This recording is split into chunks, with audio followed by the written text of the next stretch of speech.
This edition of FedGov Today with Francis Rose is sponsored by Horizon3.ai and Carasoft.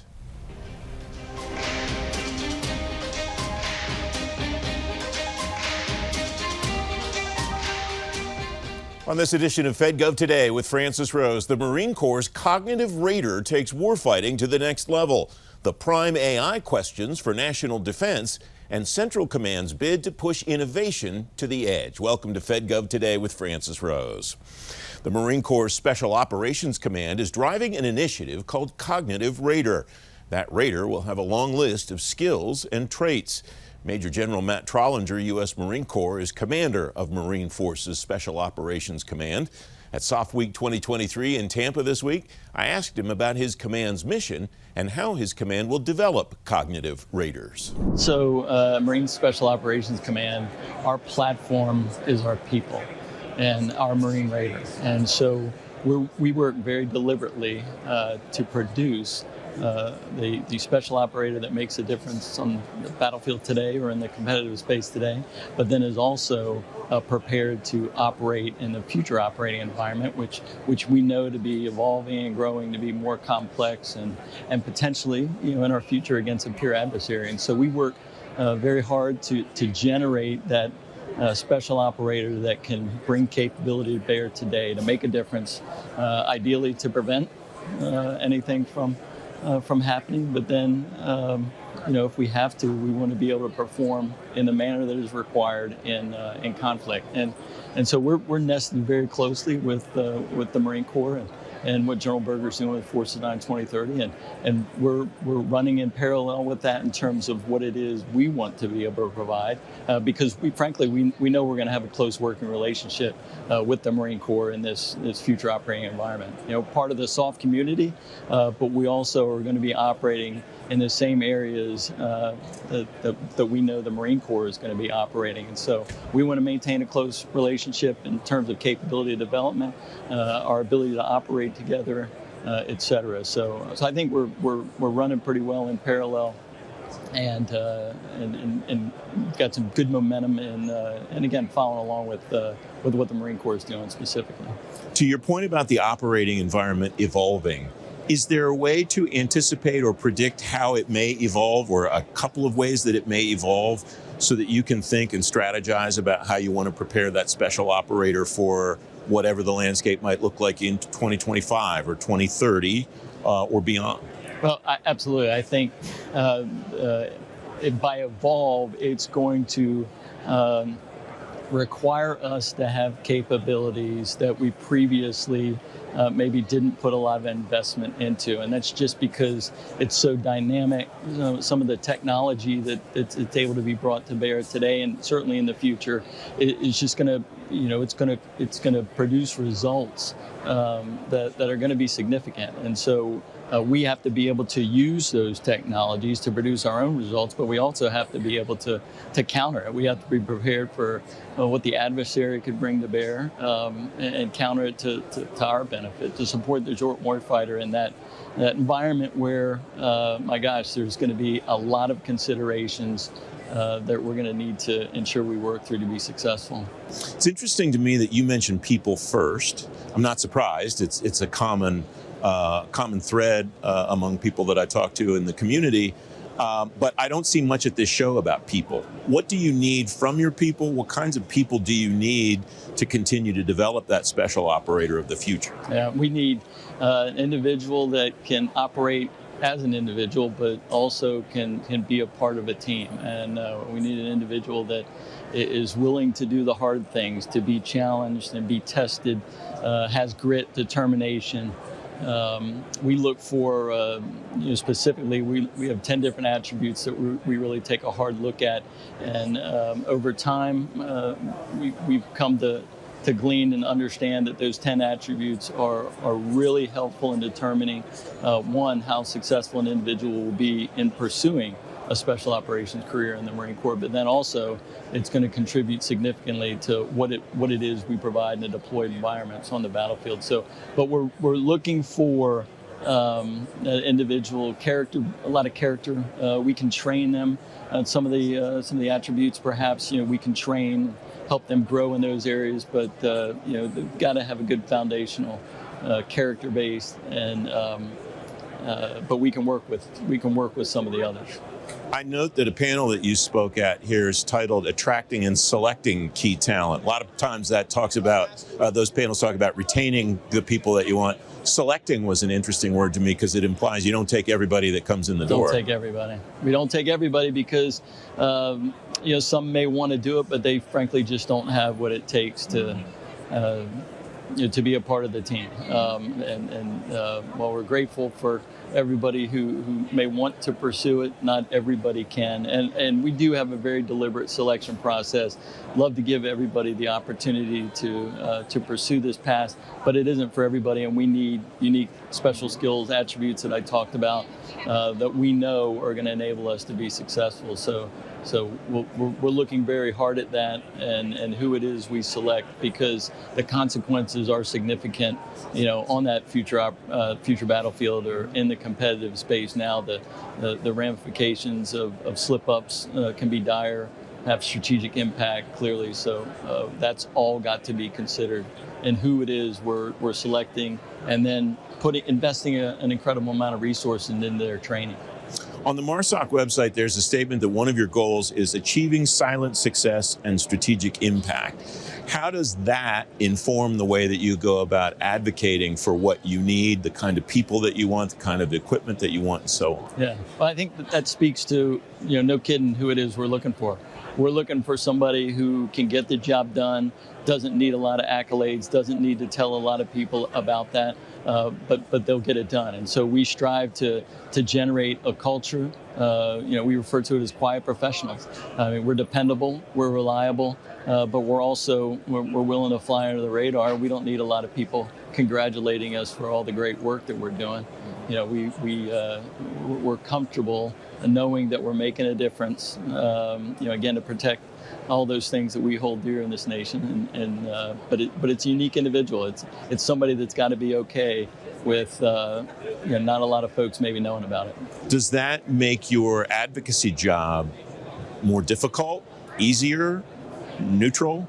I think it makes it. It probably makes it easier because I think most folks would want to support that, and from an awareness perspective, I think it's good in terms of who we're trying to attract. Those who would aspire to. That's the kind of thing I would like to be doing, making a difference. But I can kind of fly under a radar, not get a lot of recognition, have a lot of publicity on me. So I think it's helpful that we're open like that in terms of what we're looking for and what we expect and the culture that we're trying to generate. Final thought, General. You've been in this command for about a year. What has surprised you? What have you learned in this command post? What's different than other assignments that you've had before you came here? Well, clearly, different just from a special operations focus. My third time in Marine Special Operations Command, started as a battalion commander, so I was closer to tactical units, and I came back and was on the staff for a while, and then in command.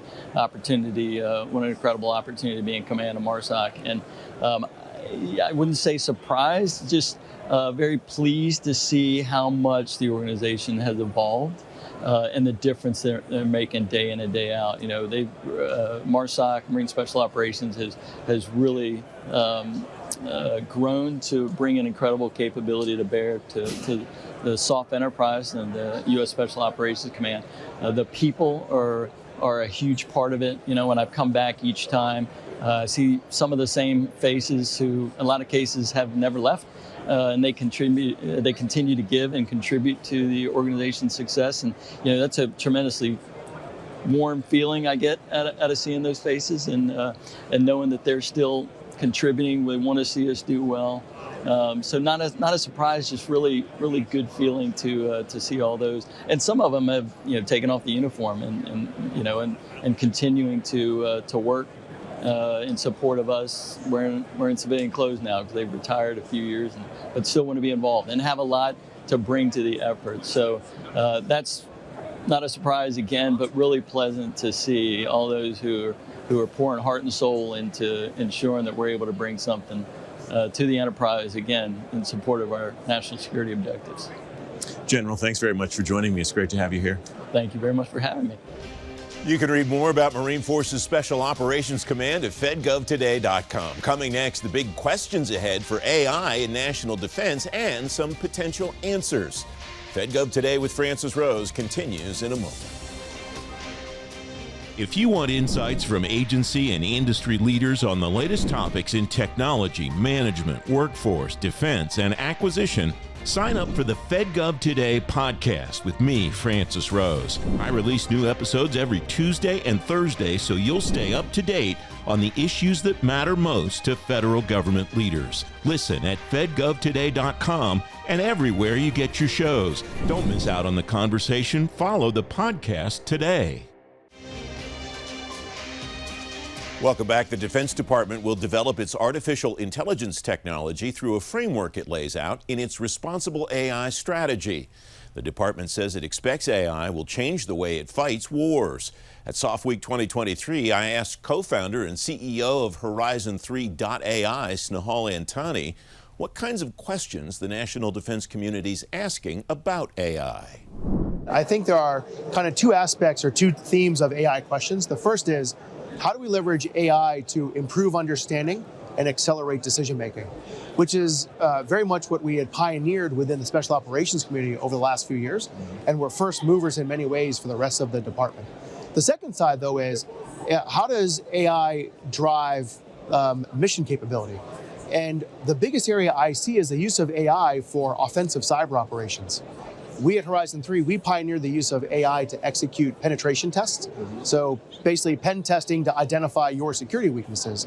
But the adversary is, and we're the first to ever do it, but we should anticipate the adversary's use of AI to accelerate their offensive cyber, where AI algorithms can make 100,000 decisions a minute, whereas a human can only make a few. And so you're going to see this use of offensive cyber operations operating at machine speed with humans by exception. I think that's where the real both threat and opportunity is going to come from an AI standpoint. Regarding the opportunity, is there an opportunity, anticipating what you just described, to get ahead of the curve finally as a result of automation and the tools that AI provides? Absolutely, but if you look at, take the SOF conference this week, everything that you see in these booths are mostly software defined, whether it's software defined munitions or radios or whatever. So what I see everywhere is cool innovation with a massive attack surface. And so I think it's going to get worse before it gets better. And I think we're going to see two things happen. The first is we'll have limited cyber resilience on the battlefield. So as these pieces of equipment come into first contact with the enemy, the use of cyber to take out munitions or take out a vehicle has never really been done before at scale. I think we're going to see that happen. The next part too, though, is anyone that applied just-in-time logistics or lean manufacturing, which is the best practice globally now, has very little cyber resilience of their supply chain. And so the story there is recently the Japanese armed the Ukrainians. The Russians allegedly executed a ransomware attack against a small company in Tokyo. That company in Tokyo provided all of the cup holders to Toyota Motor Company. Toyota shut down 28 production lines, and it cost them $400 million in revenue. Cup holders, that's it. So least amount of effort, most amount of pain. So when you think about the Department of Defense, imagine disrupting the supply of Rippets to Army Rangers. You're gonna have a lot of angry Rangers downrange, or food or munitions or whatever else you need to go off and do. So I think you've got the cyber resilience of the equipment on the battlefield, and then the cyber resilience of your supply chain, especially where you see just-in-time logistics and lean manufacturing. All right, regarding your comment, it will get worse before it gets better. Is that a definite, or are there things that people can do to mitigate or eliminate that worse and get to the better? I think that the adversary will adopt AI-based cyber operations faster than the defenders can improve their effectiveness, unfortunately. Does that go both ways, us and them? On both sides. Yeah. And so, but the difference is we have a far more digitally connected ecosystem than the adversaries do, with, say, the exception of China. And so I think what we're going to see is an adoption of AI-based cyber operations, ineffective tools, decisions per minute being like the X factor between the offense and defense. And then you're going to see this, hopefully, a big rally of the ecosystem to start to shore up our defenses to meet this new threat. Let's hope it plays out that way. But I think the adoption of AI-based cyber attacks will come far faster and earlier than improving the effectiveness of all the defensive tools and processes we have in place. So a lot of the conversation has revolved around, do we have fast enough computing? Do we have fast enough storage? And those kinds of technological questions. And it sounds like what you're telling me is you expect this to be more of a strategic and technique competition than who's got the most powerful stuff. It comes down to decisions per second. And when we have a lot of entrenched processes on the defensive side that have the human at the center and a lot of decision-making checks and balances along the way. And so as a result, a defender can only make a few decisions a minute. And you see in classic warfare, the adversary that can make better decisions faster wins. And so if we can make better decisions faster in AI-based cyber, the human becomes a bottleneck, the process becomes a bottleneck. So it's not a bits and bytes hardware conversation. It is a human-centric processes set of problems we've got to go clean up. Snehal, thanks very much for joining me. Thank you, appreciate it. You can read more about the AI journey ahead for the Defense Department and find a link to the responsible AI strategy at fedgovtoday.com. Up next, Central Command's roadmap to push innovation to the edge. FedGov Today. We'll be right back. If you want insights from agency and industry leaders on the latest topics in technology, management, workforce, defense, and acquisition, sign up for the FedGov Today podcast with me, Francis Rose. I release new episodes every Tuesday and Thursday, so you'll stay up to date on the issues that matter most to federal government leaders. Listen at fedgovtoday.com and everywhere you get your shows. Don't miss out on the conversation. Follow the podcast today. Welcome back. Organizations all over the federal government say they're looking to innovation to solve problems, but not everyone agrees what innovation is or even what it means. Schuyler Moore is Chief Technology Officer for CENTCOM. At SOF Week 2023, I asked her to define innovation as CENTCOM sees it. In very simple terms for us, innovation is walking into a room and immediately asking the question, how could I do this better? Whether it is a process, whether it is leveraging technology. To us, technology is part of innovation, but the reality is that innovation is much broader than that. It is more about a mindset and constantly looking to see if there is a more creative, more efficient, more effective way of going about things. In the national defense space, whenever I hear mindset, that equals culture to me. 100%. Yeah. How do you go about moving the culture in an organization like CENTCOM to move in that direction? There are a couple of different ways of going about it. I think that first and foremost is having the right leadership, which we certainly do. General Kurilla has a proven track record of injecting innovation into whatever organization he goes to. I think that there's an energy and a mindset that he can bring to CENTCOM that really changes the entire cultural overall. But in addition to that, we can also implement certain mechanisms, processes, and anchors, so to speak, that force people to hopefully consensually go along on that pathway. Yeah. So one of them for us is Innovation Oasis. So what that is an event where we solicit good ideas from across the command. It could be a sergeant, it could be a general, whoever has an idea of how to make something better. To that earlier point of what does innovation mean? They've looked at a problem and they've said, I think there's a better way of going about this. And so we have Innovation Oasis 2 coming up in May at the end of this month, and that will have finalists from across our components coming forward and presenting their good ideas to our commander and to a range of panelists. We have that on a recurring basis. Those are 2 times a year. And so again, part of it is about elevating the good ideas that may be trapped at a base in the bowels of a ship somewhere else and elevating for the commander. But also part of it is just building the muscle memory of thinking about things differently. And we think that Innovation Oasis is a really great way of going about that.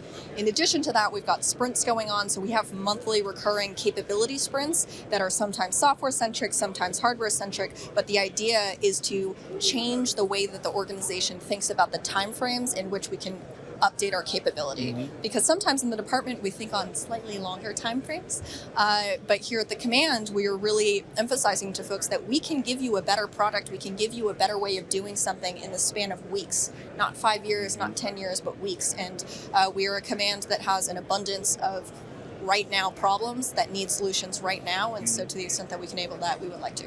Whether it's any of the outlets that you just outlined or some other way, when you see something that needs to be elevated that is worthy of elevation, how do you do that? How do you get it to the next stage, out of the idea phase and into the whatever the next stage is? I think part of it is being organized for it, because again, it's about setting the pipelines where people feel that they can put their good ideas in, and then also feeling the confidence that something will happen on the back end of it. And so for us, we have my office, certainly, I'm in theater pretty consistently to scan and ask folks about what processes are working, what good ideas might you have that might improve on how we do things. But in addition to that, we have task forces across all of our components. Task Force 3.9 is for the Army component, Task Force 5.9 for the Navy component, and Task Force 9.9 for the Air Force component.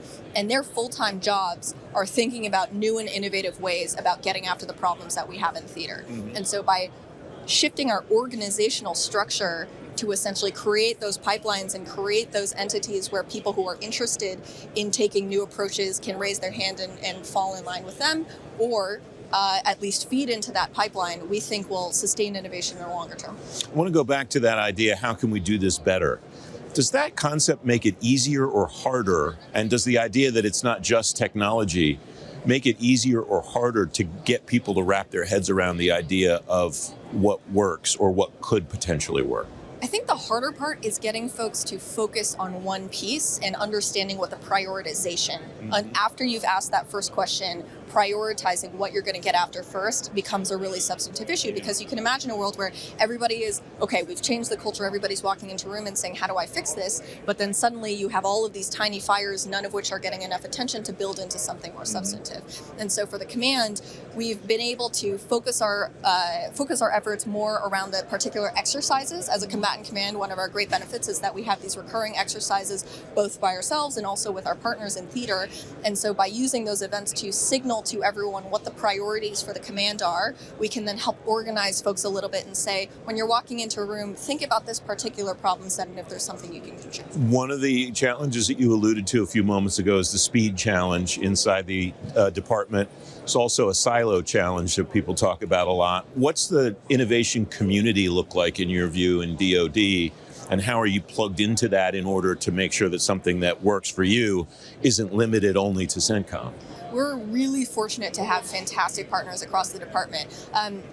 It's fascinating for me because I worked in other parts of the department before this. I was in OSD years ago, and watching the earlier stages of the innovation community come online, both in terms of talent recruitment, in terms of identifying what are the most critical problem sets. And so now I am able to reap the benefits of all of that work that folks came, because when we come up to a problem set and say, oof, we need software developers, or we need somebody who has really good access to tech industry, I can think back to my time and say, hey, 5 years ago, I remember that there were multiple communities just starting up, and now they are mature and ready to help. So we've got folks like DIU, the Defense Innovation Unit, who are engaging across our components to help them find those tech partners who are going to find them the tech that's available and mature right now. We have folks like the Chief Digital and AI Office who are enabling our capability sprints and pushing us forward on the digital modernization front. We are really fortunate, frankly, that the department has, in pockets, been pushing forward the innovation community, and now we can take advantage of it. Either what would you like to see or what do you expect to see in the evolution or trajectory of the innovation community in DoD, Schuyler? I think that we are, focusing our efforts and expressing prioritization, I think, is critical, because again, there is the risk that you have these wonderful organizations that have the right mindset, that have the right tools, but are scattered and unable to build on one another's efforts if we don't provide clear prioritization. So we're hoping that we, as a customer out of the department, can raise our hand and say, we as a combatant command have a clear demand signal, and we have clear priorities of the problems that we are most passionate about. And if the other combatant commands similarly take that approach, then we can help people hub around particular problems and be a little bit more efficient. What do you expect that to look like structurally, or is the structure that's in place now, you mentioned CDAO office and so on, do you have what you need, do you think, in that way? Because if the framework's not there in an organization like DoD, I imagine if you don't have the right people to go to, you're probably not going to get the solutions that you want either. I think we're close. I think there are certain areas where we have more depth than others. So engagement with the tech sector, I think we are in a pretty good shape, because each of the services have focused on this, OSD has focused on this. We have when I look out at the innovation landscape, we have a number of partners that we can reach out to and ask for help on that front. From a talent perspective, it's been fascinating to see, because there are pockets of it scattered across the department, but again, perhaps because we are still working on prioritizing, they haven't centered around particular problem sets where we can clearly say, boy, if I need a cloud engineer or if I need a software developer, I know exactly where to go for it. Yeah. There's some communities that have more depth than others, but that piece, I think I'm looking forward to see more progress. Within CENTCOM, it sounds like you've built this kind of innovation ecosystem and plugged it into the broader DoD ecosystem. What would you like that to look like, that ecosystem to look like at some future point? What would give you the kind of the full ecosystem that would give you the results that you think you need? Talent is part of it. It really is. I mean, and part of that is always going to be partnering with private sector. There is a model that requires our reliance on them in certain degrees. Other parts of it are going to be more concentrated investment on our own talent pools, but talent is really the biggest one. I mean, years ago, again, when I was in OSD, talent recruitment and retention, particularly for digital modernization, is always going to be a challenge for the department. We are competing with industry, but what we can offer is a really substantive mission. And I think that we are increasingly seeing more folks coming out of college, coming out of grad schools, acknowledge that they really are attracted to what the DoD mission set could offer them, to the substance and fulfillment that we can give. Interestingly, I know many people who are in tech sector not related to national security, just because of the community that I work in. And coming out of COVID, a lot of them were reflecting that they spent a lot of time by themselves in COVID, as we all did, thinking about the work because that was what you were doing by yourself in your apartment, in your house, and that they spent a lot of time thinking about what the bigger mission, what the bigger problem that they were contributing to was. Mm-hmm. And so I think that we in DoD have a unique opportunity to offer that to tech sector talent. Schuyler Moore, it's great to talk to you. Thanks very much for your time today. Thank you very much. You can read more about CENTCOM and more about innovation across the federal government at fedgovtoday.com. FedGov Today with Francis Rose is back in a moment. If you want insights from agency and industry leaders on the latest topics in technology, management, workforce, defense, and acquisition, sign up for the FedGov Today podcast with me, Francis Rose. I release new episodes every Tuesday and Thursday, so you'll stay up to date on the issues that matter most to federal government leaders. Listen at fedgovtoday.com and everywhere you get your shows. Don't miss out on the conversation. Follow the podcast today.